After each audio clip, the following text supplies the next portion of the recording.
পাকিস্তানের বিপক্ষে 3টি ওয়ানডে ও 3টি টি-20 ম্যাচের জন্য ইতিমধ্যে 15 জনের দল ঘোষণা করেছে দক্ষিণ আফ্রিকা।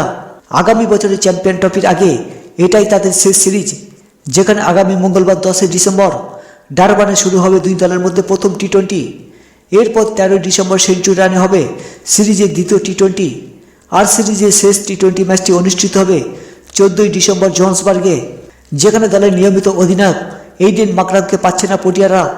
তার অনুপস্থিতিতে সিরিজটি পটিয়াদের নেতৃত্ব দেবেন হান্ডি কাসেন। এইডেন মাকরাম ছাড়া মার্ক ইয়াসেন, কেশব মহারাজ, কাসিগা রাবাদা ও তৃষ্টান সোবাসকে পাবে না দক্ষিণ আফ্রিকা। জাতীয় দলে ফিরেছেন গতিময় পেসার আন্ডিক নরকিয়া, কাসিগা রাবাদা ও বাঁহাতি রিস স্পিনার তাবরেজ শামসি।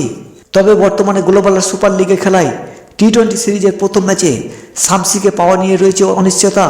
এছাড়াও স্পিন অলরাউন্ডার জর্জ লিডেনকে দলে ফিরিয়েছে দক্ষিণ আফ্রিকা।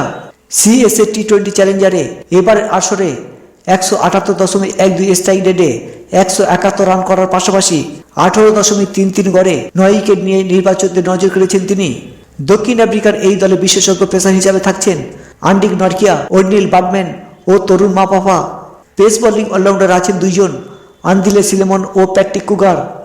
দক্ষিণ আফ্রিকা টি-20 দল হ্যান্ডি কাসেন অধিনায়ক, অর্লিন Baartman, Matthew Breetzke, Donovan Ferreira, Reeza Hendricks, Patrick Kruger, George Linde, Kwena Maphaka, David Miller, আন্ডিক নরকিয়া, নাবাই জমজি Peter, Ryan Rickelton, Tabraiz Shamsi, Andile Simelane, Rassie van der Dussen, Andile Simelane ও Rassie van der ডোসেন।